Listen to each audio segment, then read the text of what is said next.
Limited departmental examination এর civil অডিটের যে কোশ্চেনটা, সেটা 2021 সালের যে কোশ্চেনগুলো পড়েছিল তার অ্যান্সারগুলো মোটামুটি এরকম হলে হতে পারে। তো একবার চেষ্টা করে দেখা যাক কীরকম কী আছে। নাম্বার ওয়ানে 1 নম্বরে 2 নম্বরের যে কোশ্চেনগুলো ছিল সেগুলোর মধ্যে প্রথম যেটা ছিল সেটা হচ্ছে who functions as the audit officer of pensions in respect of employees of municipalities. এখানে মিউনিসিপ্যালিটি থাকে, অনেক সময় পঞ্চায়েত থাকে, লোকাল বডিজ থাকে। তো সব ক্ষেত্রেই এই director of pension, provident fund and group insurance West Bengal, ডিপিপিজি West Bengal যেটাকে বলা হয়, এই ক্ষেত্রে অডিট অফিসার হিসেবে কাজ করেন। এখানে আমি আরেকটু বিশদে একটু জানতে গেলে এরকম আমি বলে দিই যে রাজ্য সরকার নিয়ন্ত্রিত লোকাল বডি যেমন পঞ্চায়েত, মিউনিসিপ্যালিটি এবং সমস্ত রকমের গ্রুপ ডি এমপ্লয়ীদের পেনশন পেপার এই ডাইরেক্টরেট গ্রহণ করেন। পেনশন পেপার খতিয়ে দেখেন বা অডিট করেন। পেনশন পেমেন্ট অর্ডার মানে পিপিও যেটা ইস্যু করেন। এছাড়াও এই সমস্ত কর্মচারীদের প্রভিডেন্ট ফান্ড, গ্রুপ ইন্স্যুরেন্স এর সমস্ত কাজ এই ডাইরেক্টরেট দ্বারা নিয়ন্ত্রিত এবং পরিচালিত হয়। পিএফ এর টাকা ডেবিট করা, ক্রেডিট করা, ফাইনাল পেমেন্ট মানে পিএফ এর আর কি, পিএফ এর ফাইনাল পেমেন্ট, ইন্টারেস্ট ক্রেডিট করা প্রভৃতি কাজ, যাবতীয় কাজগুলো কিন্তু এই ডাইরেক্টরেট থেকে সম্পন্ন করা হয়। বর্তমানে দার্জিলিং জেলার শিলিগুড়িতে উত্তরকন্যাতে এই ডাইরেক্টরেটের প্রধান অফিসটি অবস্থিত। দ্বিতীয় question, state the term market rate with reference of appropriate rule. 2 নম্বরের কোশ্চেনটা পড়েছিল। তো মোটামুটি এরকম দাঁড়ায়। West Bengal finance rule volume 1-এর 3-এর 20 নম্বর নিয়ম অনুসারে সরকারের ঘরে মজুদ কোনো দ্রব্য কোনো একটি নির্দিষ্ট সময়ে একই মান সমৃদ্ধভাবে এবং একই পরিমাণে খোলা বাজার থেকে কিনতে যে পরিমাণ টাকা খরচ হবে বা যে দাম দিতে হবে সেই দামের বা খরচের পরিমাণকে বোঝায় মার্কেট রেট। এই মার্কেট রেট কী কাজে লাগে?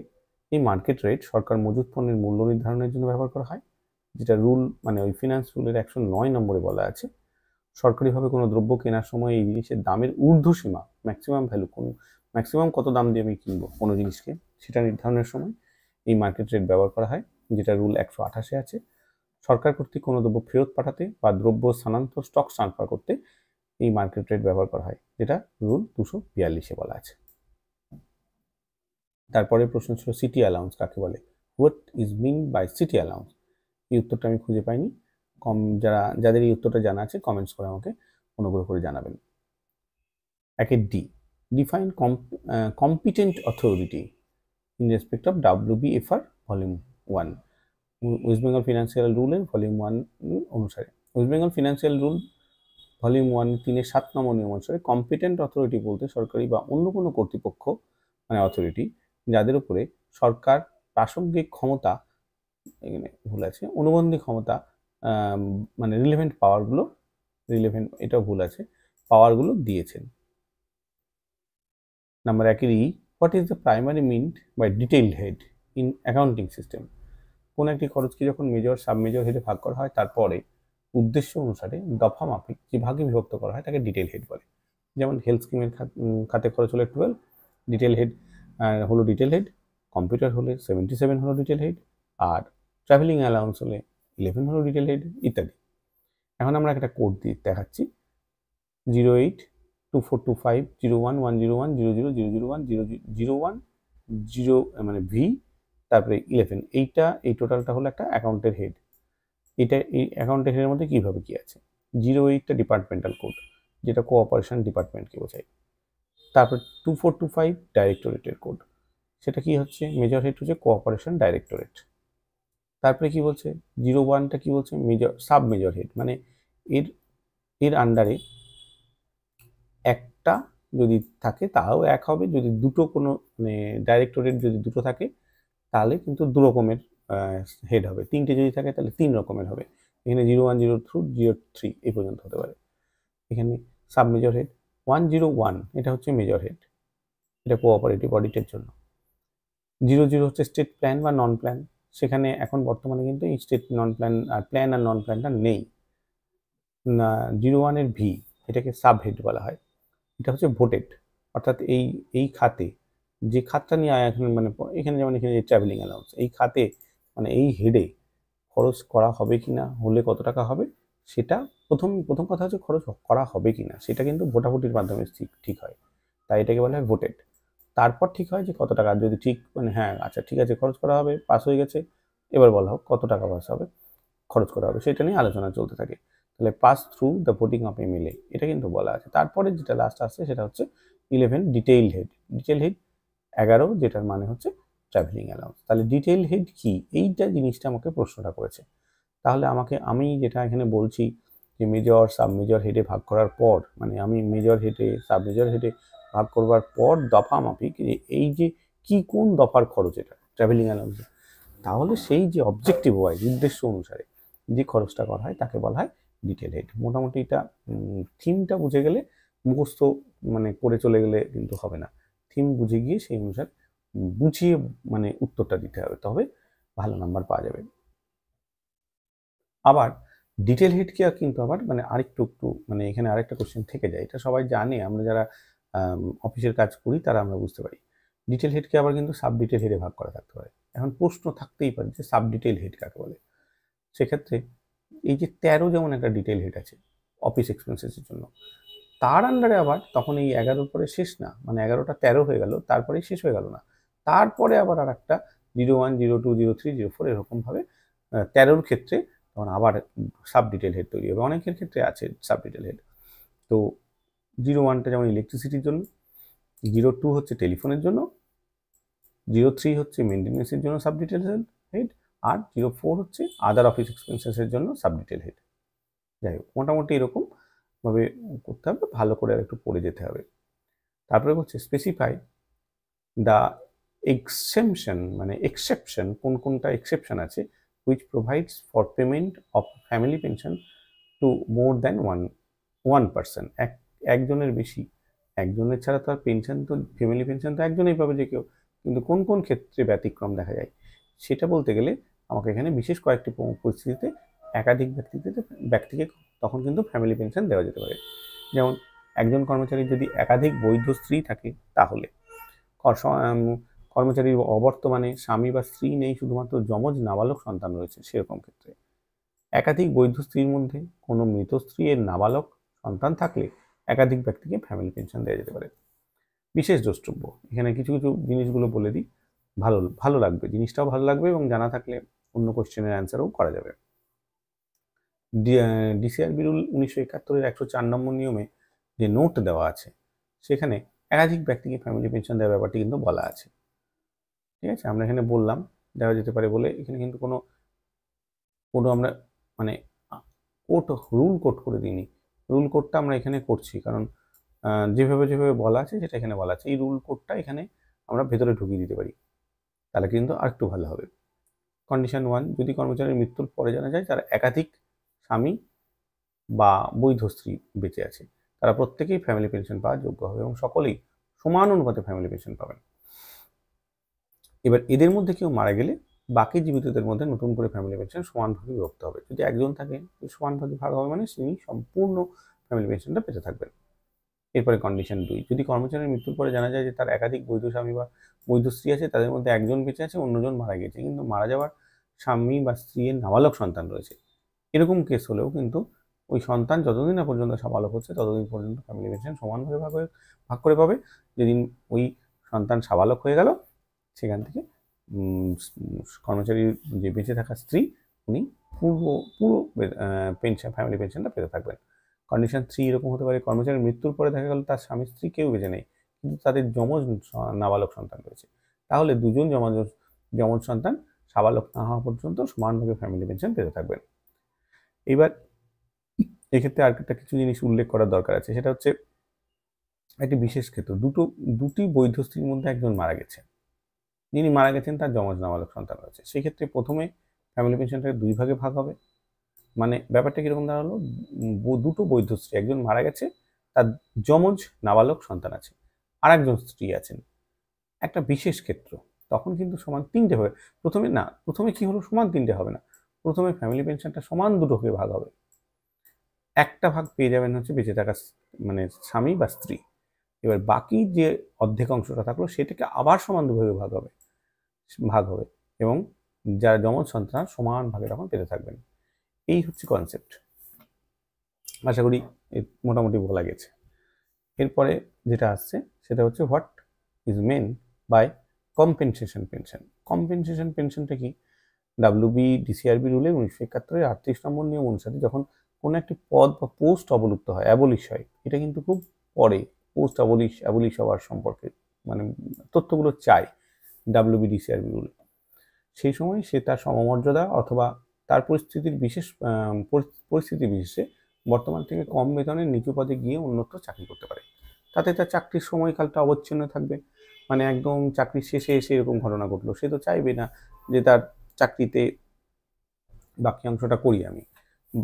তাহলে তার চাকরির সময়কালে অবচ্ছিন্ন থাকে এবং পেনশন এবং গ্র্যাচুইটি এবং লিভ স্যালারি প্রভৃতি অবসরকালীন সুবিধাগুলি হিসাবের সময় সময়টাকে নিরবিচ্ছিন্নভাবে ধরা হবে। ঠিক আছে, সময়ের তার কোনো গ্যাপ দেওয়া হলো না। সে তার সমবেতন বা পরিস্থিতি বিশেষে বর্তমান থেকে কম বেতনে নিচু পদে গিয়ে কিন্তু চাকরি করতে পারে, এইটা যদি নেয়। অথবা সে আরেকটা অপশন তার কাছে খোলা আছে, সে যে সময়কাল চাকরি করেছে তার উপরে হিসাব করে ফ্যামিলি মানে পেনশন, গ্র্যাচুইটি, লিভ স্যালারি সেটা চালু করে সে নিতে পারে। এখন একজন কর্মচারী যদি দ্বিতীয় বিকল্পটি নির্বাচন করেন তখন তিনি যে পেনশন পেতে থাকবেন তাকে কম্পেনসেশন পেনশন বলা হবে। এই যে যখন কর্মচারী এই যে দ্বিতীয়টা চুজ করলো, সে যে সময়কাল চাকরি করেছে তার উপরে নির্ভর করে হিসাব করে পেনশন, গ্র্যাচুইটি, লিভ স্যালারি মানে ধরা হবে, সেই দিনকে তার 60 বছর হলো। এবার বলছে state the grant of special disability live with reference to appropriate rule.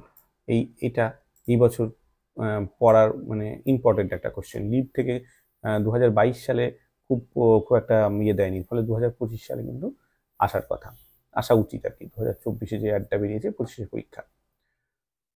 West Bengal service rule 1-এর 195 নিয়মগুলি অনুসারে কোনো স্থায়ী বা অস্থায়ী কর্মচারী কর্মরত অবস্থায় আঘাতপ্রাপ্ত হয়ে কোনো কর্মচারী যদি অক্ষম হয়ে পড়েন, তখন এখানে কোনো কর্মচারী দুবার হয়ে গেছে,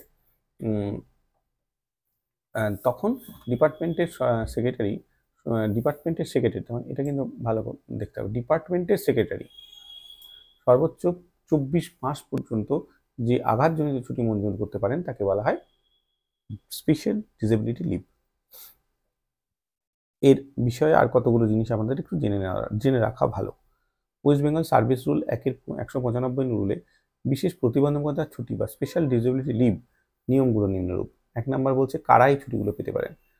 কোনো সরকারি কর্মচারী স্থায়ী হোক বা অস্থায়ী, তার সরকারি কাজের কারণে বা সরকারি দায়িত্ব পালনের ফলস্বরূপ কোনো ইচ্ছাকৃত আঘাতে ক্ষতিগ্রস্ত হলে তাকে এই বিশেষ প্রতিবন্ধকতাপূর্ণ ছুটি দেওয়া যেতে পারে।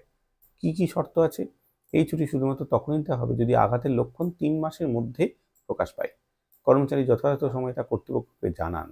তবে যদি সরকার আঘাতের কারণ সম্পর্কে সন্তুষ্ট থাকে তবে 3 মাসের বেশি সময় পরে আঘাতের প্রকাশ পেলেও সেটা ছুটি অনুমোদিত হতে পারে। ছুটির মেয়াদ কত? ছুটির মেয়াদ মেডিকেল বোর্ড দ্বারা নির্ধারিত হবে।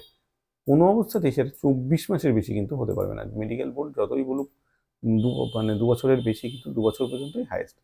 শুধুমাত্র মেডিকেল বোর্ডের সার্টিফিকেটের ভিত্তিতেই এই ছুটি বাড়ানো যাবে বলতে গেলে 2 বছরের বেশি বাড়ানো যাবে না কিন্তু। মানে 2 বছর ধর মেডিকেল বোর্ডের হয়তো প্রথমে 6 মাস দিল, 6 মাস দেওয়ার পরে মেডিকেল বোর্ড আবার ঠিক করলো যে না, এটাকে আর 2 মাস এক্সট্রা করে দিতে পারবে। এটা বলতে চাওয়া হচ্ছে কিনা, মানে শুধুমাত্র মেডিকেল বোর্ডের সার্টিফিকেটের ভিত্তিতেই এই ছুটি বাড়ানো যাবে। অন্য ছুটির সঙ্গে যোগ করা, এই বিশেষ ছুটি অন্য কোনো ছুটির সঙ্গে যোগ করে নেওয়া যেতেই পারে। পুনরায় ছুটি নেওয়া, এই আঘাতের পরবর্তীতে আরও বাড়লে, মানে দেখা গেল আঘাত পরবর্তীকালে আরও বেড়ে গেল বা পুনরায় প্রকাশ পেলে এই ছুটি অবসর নেওয়া পেলে এই ছুটি আবার নেওয়া যেতে পারে। তবে একটি আঘাতের জন্য সর্বাধিক 24 মাস পর্যন্তই ছুটি দেওয়া যাবে। 6 মাস নিয়েছে, তারপর আবার আঘাত, পায়ে হয়তো ব্যথা পেয়েছে, পায়ের ব্যথা আবার 6 মাস পরে আবার দেখা যাচ্ছে হচ্ছে, তখন আবার 2 মাসের জন্য সে ছুটি নিতে পারে। কিন্তু এই করতে করতে 24 মাস, তার বেশি কিন্তু আর হবে না। পেনশন গণনার সময় ছুটির হিসাব। পেনশন গণনার সময় এই ছুটিটাকে কর্মদিবস হিসেবে ধরা হবে এবং সাধারণ ছুটির হিসাব থেকে বাদ দেওয়া হবে। ছুটির সময় বেতন। প্রথম 120 দিনের জন্য পূর্ণ বেতনে ছুটি দেওয়া হবে। মানে প্রথম 120 দিন মানে 4 মাস। প্রথম 4টে মাস কি করা হলো?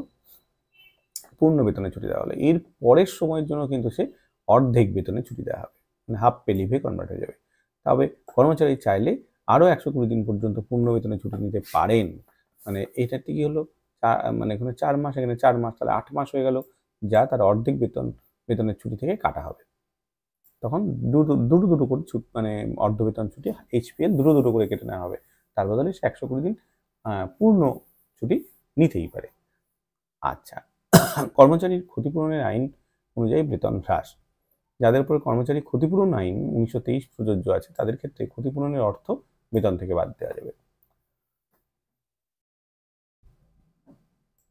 এরপর যেটা আসছে সামরিক পরিষেবার কারণে আহত কর্মচারীদের ক্ষেত্রে যদি কোনো বেসামরিক কর্মচারী সামরিক বাহিনীতে কাজ করার কারণে আঘাতপ্রাপ্ত হন এবং সামরিক কাজে অক্ষম হয়ে যান তবে তাকে এই নিয়ম অনুযায়ী ছুটি দেওয়া যেতে পারে। এবার বলছে which type of information is to be submitted to AG মানে auditor general when an employee joins foreign service। Foreign service মানে কনসেপ্টটা আগে একটু ক্লিয়ার করলে ভালো হবে মনে হয়। ফরেন সার্ভিস মানে হচ্ছে আমাদের যে পে হেড থেকে আমাদের বেতন হয় সেই মানে গভর্নমেন্টের সেই বেতন হেডের ছাড়া অন্য কোনো হেড থেকে যদি সে বেতন পেতে শুরু করে তখন তাকে কিন্তু ফরেন সার্ভিস বলা হবে। মানে এখানে ফরেন সার্ভিস বলে মানে বিদেশে গিয়ে চাকরি করছি সেসব কিন্তু নয়।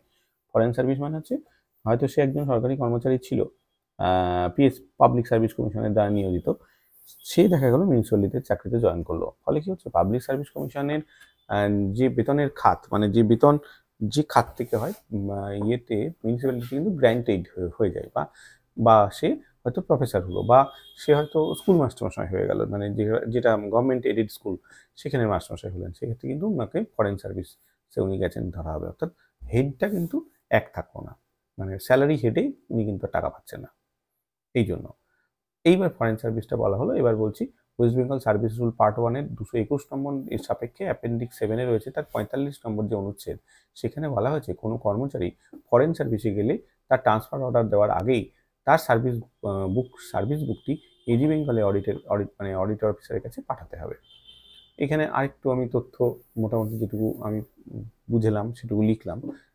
তো যারা পরীক্ষায় পাস করতে চান তারা আরেকটু ভালো করে এরকম ধরনের ভাবে এই যেরকমভাবে করছি সেভাবে আরেকটু বেশি করে জেনে যাবেন, তাহলে ভালো হবে। বিশেষ দ্রষ্টব্য 45 নম্বর অনুচ্ছেদটির যে কনসিকুয়েন্সগুলি মোটামুটি এই রকমের আছে। নাম্বার 1, কোনো কর্মচারী রাজ্যের কনসোলিডেটেড ফান্ড থেকে বেতন হচ্ছে না এমন কোনো চাকরিতে অর্থাৎ ফরেন সার্ভিসে মানে লিয়েন নিয়ে যাওয়ার সময় আবেদন করলে তাহলে আমাদের বেতনটা কি হয় কনসোলিডেটেড ফান্ড থেকে হয়, সেখান থেকে না হয় অন্য কোনো একটা ফান্ড থেকে হচ্ছে। প্রথমেই তার সার্ভিস বুকটি ইজি বেঙ্গলের কাছে পাঠাতে হবে, আগেই ট্রান্সফার অর্ডার ধরিয়ে দেওয়া যাবে না তাকে। ইজি বেঙ্গলে যাওয়ার পরে ওখানে ঠিক করা হবে অডিট অফিসারের কাছে বিষয়টি পাঠানো হবে, তখন সেই অডিট অফিসার সেই কর্মচারীর ফরেন সার্ভিসে যাওয়াটি স্যাংশন করবেন। তিনি নোট আকারে দেবেন কবে থেকে সে তার ট্রান্সফারটা অ্যাডমিসেবল হচ্ছে, তিনি ছুটি পাওয়ার বিষয়টি নোট দেবেন এবং এছাড়াও যদি আর কোনো গুরুত্বপূর্ণ বিষয় থাকে তাহলে সেগুলো তিনি ওই নোটের মধ্যে লিখে দেবেন। এবার কি বলছে লিখে দেবেন, তারপরে ওই নোটটির নিচে তিনি স্বাক্ষর করবেন, এই সার্ভিস বুকটি পুনরায় অফিস ফিরে আসবে, এবার ওই কর্মচারী ট্রান্সফার অর্ডার তৈরি হবে। এরপরে যদি কর্মচারী পুনরায় সরকারি চাকরিতে ফেরত আসতে চান আবার সেই সরকারি চাকরিতে ফেরত আসতে চান, তখন তার সার্ভিস বুক আবার অডিট অফিসারের কাছে পাঠাতে হবে, যেখানে অডিট অফিসার বিদেশি পরিষেবা মানে ফরেন সার্ভিস সম্পর্কিত সমস্ত প্রয়োজনীয় তথ্য এবং তার নোট সহ সব সই করবেন। বিদেশি পরিষেবার সময়কাল সংক্রান্ত কোনো তথ্য অডিট অফিসার ছাড়া অন্য কোনো কর্তৃপক্ষ তারা অনুমোদিত করতে পারবে না। সেই সার্ভিস বুক ফিরে আসবে, তারপর জয়েনিং অর্ডার তৈরি হবে। তাহলে ফরেন সার্ভিসে যাওয়া গেলে এবং ফরেন সার্ভিস থেকে ফিরে আসলে কিন্তু এই ধরনের সমস্যাগুলো আছে। তবে এক চাকরি থেকে আরেক চাকরিতে যেমন যদি আমরা অন্য কোনো ডিপার্টমেন্টে আছি সেখান থেকে আমি অডিট অ্যান্ড অ্যাকাউন্টসে চলে যাচ্ছি, তাহলে কিন্তু সেটা ফরেন সার্ভিস হলো না, কারণ একই বেতন যে খাত সরকারি কর্মচারীদের যে বেতন খাত সেটা কিন্তু আমরা যারা প্রস্তুতি নিচ্ছেন আপনারা যারা তাদের সঙ্গে ইজি বেঙ্গল অডিটরের বেতন খাত একই, ফলে এটাকে ফরেন সার্ভিস কিন্তু ধরবে না। এরপরে চলে আসলো what steps to be perform by a government employee when he or she resigns from the service. চাকরি থেকে পদত্যাগ করতে গেলে কী কী নিয়ম আছে। ওয়েস্ট বেঙ্গল সার্ভিস রুলের পার্ট 1-এর 34 এই নম্বর নিয়ম অনুসারে রেজিগনেশন বিষয়ে বলা হয়েছে যে 1 নম্বর, যেসব কর্মচারীদের ক্ষেত্রে লিয়েনের অধিকার জন্মেছে বা পার্মানেন্ট হয়েছে সেক্ষেত্রে 3 মাসের আগাম লিখিত নোটিশ দিতে হবে, আর যেখানে লিয়েন জন্মায়নি বা পার্মানেন্ট হয়নি সেক্ষেত্রে 1 মাস আগে লিখিত নোটিশ দিলেই চলবে। বিশেষ দ্রষ্টব্য, এই পদ্ধতিতে লিখিতভাবে না জানানো হলে কর্তৃপক্ষ তার নোটিশ পিরিয়ডের সমান সময়ের বেতনকে শাস্তি হিসেবে বাতিল করতে পারে। সেই ক্ষেত্রে তাকে মাসগুলির পাওয়া বেতনও ফেরত দিতে হতে পারে, আবার তার বিরুদ্ধে শাস্তিমূলক ব্যবস্থা গ্রহণ করা যেতে পারে। আচ্ছা, এরপরে যেটা আসছে, when an additional annual increment of a government employee is stopped, এটা এবছরে ইম্পর্টেন্ট কোশ্চেন, যে কখন একজন সরকারি কর্মচারীর বেতন ইনক্রিমেন্ট আর কি বন্ধ হতে পারে। when West Bengal service rule part 1 এর বিভিন্ন রুলে এই বিষয়টি আছে। তার মধ্যে 48 নম্বর রুলে ইনক্রিমেন্টের যে শর্ত বা কন্ডিশনস ফর ইনক্রিমেন্ট যে কথাগুলি আছে সেগুলি পূরণ না হলে ইনক্রিমেন্ট কিন্তু বন্ধ হয়ে যাবে। তার মধ্যে কয়েকটা এরকম। নাম্বার 1, যদি কোনো কর্মচারী অসদাচরণ, অদক্ষতা বা অবহেলার জন্য দোষী সাব্যস্ত হন, তবে তার শাস্তিমূলক ব্যবস্থার অংশ হিসাবে ইনক্রিমেন্ট বন্ধ হয়ে যেতে পারে। এটি স্থগিত বা স্থায়ীভাবে ভবিষ্যতের ইনক্রিমেন্টগুলোর উপর প্রভাব ফেলবে, মানে স্থায়ীভাবে বন্ধও হয়ে যেতে পারে। নির্দিষ্ট পদে কর্মচারীদের নির্দিষ্ট সময়ের মধ্যে বিভাগীয় পরীক্ষা বা প্রশিক্ষণ সমাপ্ত করতে হয়। যেমন অডিট অ্যান্ড অ্যাকাউন্টসে গেলে 6 মাসের মানে কত একটা এর মধ্যে সময়ের মধ্যে 3 বছর না 3বার বা 4বারের পরীক্ষার মধ্যে কিন্তু আমাকে ডিপার্টমেন্টাল পরীক্ষায় পাশ করতে হবে, তাহলে কিন্তু ইনক্রিমেন্ট বন্ধ হয়। ঠিক এরকম নির্দিষ্ট পদে কর্মরত কর্মচারীদের নির্দিষ্ট সময়ের মধ্যে বিভাগীয় পরীক্ষা বা প্রশিক্ষণ সমাপ্ত করতে হয়। তা করতে ব্যর্থ হলে ইনক্রিমেন্ট বন্ধ হয়ে যাবে যতক্ষণ না পর্যন্ত এই শর্ত পূরণ করেন। কোনো আধিকারিক বার্ষিক গোপনীয় প্রতিবেদন, এশিয়ার কর্মক্ষমতা বা আচরণ সম্পর্কিত কোনো বিরূপ মন্তব্য থাকলে রিপোর্টে কোনো প্রকার ও গুরুত্ব অনুযায়ী ইনক্রিমেন্ট স্থগিত করে দেওয়া যাবে। রিটের প্রকার এবং গুরুত্ব অনুযায়ী তার ইনক্রিমেন্ট কিন্তু বন্ধ করে রেখে দেওয়া যেতে পারে। কোনো কর্মচারী যদি অনুমতি ছাড়াই একটি নির্দিষ্ট সময়ের বেশি অনুপস্থিত থাকেন, তবে সেবার ধারাবাহিকতায় ব্যাঘাত ঘটে এবং বার্ষিক ইনক্রিমেন্ট বন্ধ হয়ে যেতে পারে। কোনো অনুমতি ছাড়া একটা নির্দিষ্ট সময় আছে, মানে তার বেশি 6 মাসেরও কম সময়ও আছে, সেটা একটু বড় বিষয়, তো সেটা তখন কিন্তু তার বার্ষিক ইনক্রিমেন্ট বন্ধ হয়ে যেতে পারে। যদি কোনো কর্মচারীর দক্ষতা ধারাবাহিকভাবে প্রত্যাশিত মানের থেকে নিচে থাকে, তবে ইনক্রিমেন্ট স্থগিত হতে পারে, যদিও এটি শাস্তিমূলক ব্যবস্থার জন্য যথেষ্ট নয়। সাধারণত বার্ষিক ক্ষমতার মূল্যায়ন প্রতিবেদন মানে এপিআর যেটাকে বলে, এর উপরে ভিত্তিতে যাচাই করা হয়। লিয়েন লোয়ার পদে যদি কেউ চলে যায়, মানে যে বেতনে এখন যে বেতনে নয়, যে বেতন ক্রমে বর্তমানে আছে, সেই কর্মচারী যদি লোয়ার পদে চলে গেছিল তারপরে আবার সে ফিরে এসছে, তবে লোয়ার পদে থাকার যে সময়কালীন কর্মচারী ফিরে আসার পরে কিন্তু আর ইনক্রিমেন্টগুলো পাবেন না। এছাড়া 49 অনুসারে স্টেগনেশন অফ পের কথা বলা আছে। যদি কর্মচারী তার পে স্কেলের ম্যাক্সিমাম লেভেলে পৌঁছে যান, তাহলে তার আর ইনক্রিমেন্ট হবে না। এই কথা হচ্ছে ইনক্রিমেন্ট কখন বন্ধ হতে পারে তার একটা রূপরেখা মোটামুটি দেওয়া গেল। এটা কিন্তু 2 নম্বরের কোশ্চেন, এটা কিন্তু 5 নম্বরের কোশ্চেনেও আসতে পারে। এরপরে বলছে হোয়াট ইজ ই-টেন্ডার। ই-টেন্ডারটা জিনিসটা কি? ই-টেন্ডার হলো ইলেকট্রনিক্স পদ্ধতিতে, মানে এই ওয়েবসাইটে www.b10 ই-টেন্ডার, এই যে ই-টেন্ডারটা চলেই আসছে এখানে। ই-টেন্ডার গিয়ে টেন্ডার বা দরপত্র আহ্বান করা এবং সেই সঙ্গে পাবলিক এবং প্রিন্ট মিডিয়াতেও টেন্ডার ডাকা, এটাকে বলা হয় ই-টেন্ডার। এখানে মানে নিয়মগুলো একটু বলে দিই, তাহলে আর একটু ভালো লাগবে, মানে মুখস্থ হয়ে যাবে। WBFR এর 47-8 নম্বর ধারায় ই-টেন্ডারের কথা প্রথমে কোনো উল্লেখ ছিল না। 25/6/2012 এই তারিখে 5400 FY নম্বর নোটিফিকেশনের মাধ্যমে ফিনান্স ডিপার্টমেন্ট প্রথমবার ই-টেন্ডার শব্দটিকে যুক্ত করেন। সেই সময় 50 লক্ষ টাকার বেশি মূল্যে টেন্ডার ডাকার জন্য ই-টেন্ডার বাধ্যতামূলক করে দেওয়া হয়। পরে ফিনান্স ডিপার্টমেন্ট 29/8/2013 তারিখের 6932 FY নম্বর নোটিফিকেশনের মাধ্যমে ই-টেন্ডার ডাকার সীমা 50 লক্ষ টাকা থেকে কমিয়ে 5 লক্ষ টাকা করে দেওয়া হয়।